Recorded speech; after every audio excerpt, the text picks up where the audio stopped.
y avait matière à le faire. C'est vrai que quand j'ai rompu le silence de cette manière-là, je me suis attirée des ennuis. Il y a eu beaucoup de critiques, de méchantes choses qui ont été dites sur ma personne. Mais en même temps, il y a eu toutes ces personnes-là, toutes ces femmes-là qui vivaient la même chose que moi et qui ont pris la parole aussi pour témoigner et pour dénoncer. Et pour moi, libérer la parole était très très important, donc je ne regrette pas du tout de l'avoir fait. Au contraire, si j'ai un trait de caractère que je me reconnais moi-même, c'est de toujours assumer ce que je fais. La preuve, c'est que cette publication a été supprimée une première fois et la deuxième fois, je l'ai mise en fait pour assumer mes propos. Donc aujourd'hui, je pense que j'avais raison de le faire. Je me souviens que dans le temps, il y a eu beaucoup de stagiaires qui discrètement m'ont soutenue pour dire que j'avais raison de les aider de cette manière-là. Il y en a qui sont même revenus dans la maison pour maintenant avoir un job précisément, alors que dans le temps, elles avaient été vraiment harcelées et elles ont dû partir. Je me rappelle aussi qu'il y a eu les états généraux de la rédaction. Juste après ma publication, les collègues se sont réunis parce qu'il y avait vraiment un malaise et cette publication a pu résoudre un tant soit peu un problème. Toujours dans mon milieu professionnel, je crois que à l'époque, le directeur général a fait le tour des structures décentralisées de l'ORTB où la pratique avait aussi cours et il y a eu de nombreuses affectations. Dans la foulée aussi, il y a eu la mise en place d'une structure d'écoute des femmes dans l'ORTB actuellement, si bien que si vous avez des problèmes du genre, vous pouvez aller vers cette structure-là pour trouver une oreille compatissante. Dans la communauté, aujourd'hui, les langues se sont déliées, les gens en parlent, et pour moi, c'est déjà très bien. Il y a des femmes qui sont allées même jusqu'à déposer des plaintes qui n'ont peut-être pas abouti comme elles l'auraient voulu, mais je pense que les lignes bougent. Être femme ne devrait pas être un frein à l'épanouissement professionnel. Et donc, pour ce faire, les femmes devraient pouvoir se former sans complaisance. Elles ne devraient pas se dire que parce que je suis femme, tout m'est permis, parce que je suis femme, je peux utiliser mes atouts pour avancer. Non, on doit pouvoir se former correctement pour avoir les âmes efficaces pour lutter avec ces hommes-là. Devant un employeur, on doit avoir les mêmes armes que les hommes. Je parle de l'éducation aussi parce qu'il y a un travail à faire au niveau de l'éducation des garçons.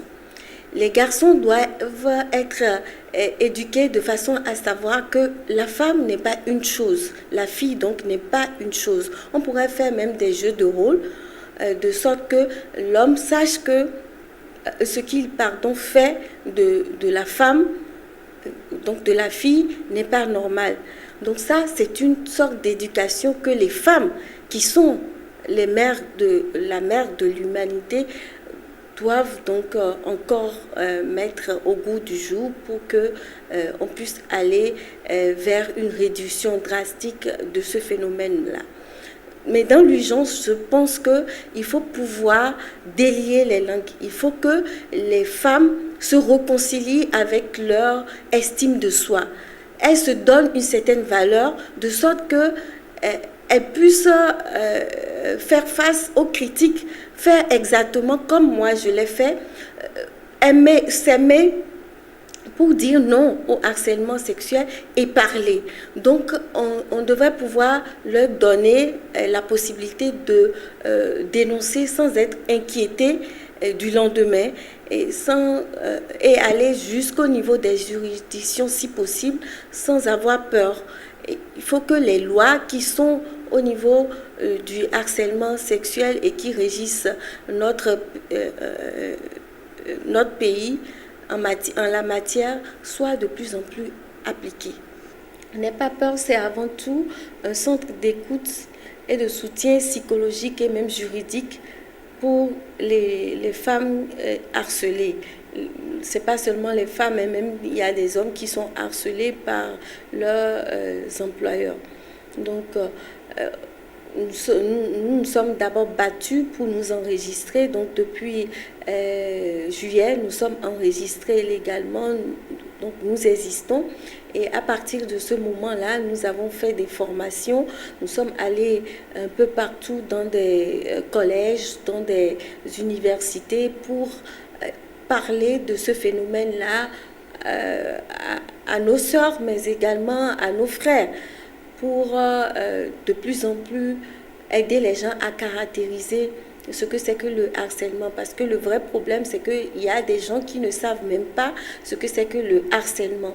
Donc nous avons passé notre temps à faire des formations, même nous sommes allés dans des entreprises pour former à ce qu'on appelle un harcèlement et pour parler aussi de cette loi-là qui existe et qui régit et qui porte protection de la femme face au harcèlement sexuel en milieu professionnel dans notre pays.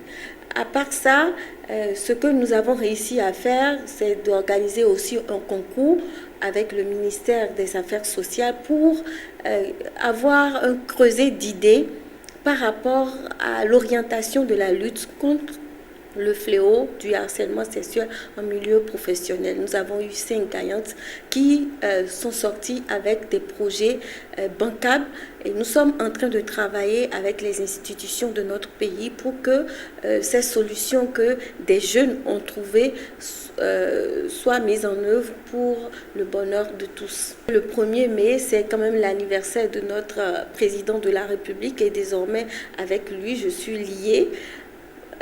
À l'époque, il était sorti pour justement me sauver, puisque c'est lui qui a sifflé la fin de la récréation ou bien la fin de ce vent terrible qui avait soufflé sur moi.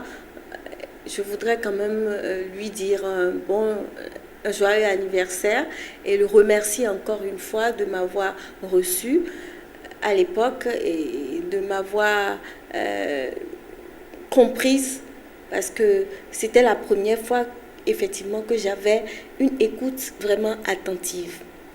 Passé ça, je voudrais dire à toutes mes sœurs que nul n'est plus légitime qu'une autre pour porter le combat du harcèlement sexuel en milieu professionnel. Réduire le phénomène devrait être une cause commune. Et donc, j'appelle encore une fois à la solidarité féminine. Peu importe la personne qui porte ce combat, vous pouvez avoir n'importe quoi à me reprocher. Je pense que c'est pour nos filles, c'est pour nos sœurs que nous allons nous mettre ensemble pour lutter.